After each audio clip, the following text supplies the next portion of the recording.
disetujukan. Speaker, Pulai ingin membangkitkan perkara 3612. Ya.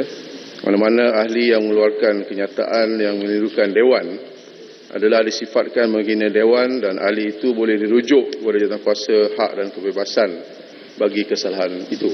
Pada Khamis yang lepas, 23 Oktober, Pulai menghantar satu permohonan untuk merujuk kepada Jawatankuasa Hak dan Kebebasan berkenaan dengan kenyataan YB Kota Baru semasa pembahasan Rang Undang-Undang Perbekalan 2026 peringkat dasar pada 22 Oktober 2025, di mana kenyataan itu dibuat berdasarkan maklumat yang tidak dapat disahkan dan tidak tepat.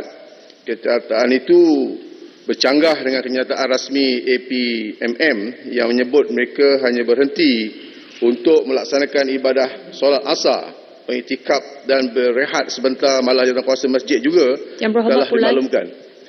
Soalan saya telah adalah dihanda kepada yang Tan Sri Speaker. Ya, Ya, soalan Tan saya Sri Speaker masih dalam pertimbangan. Okey, terima kasih.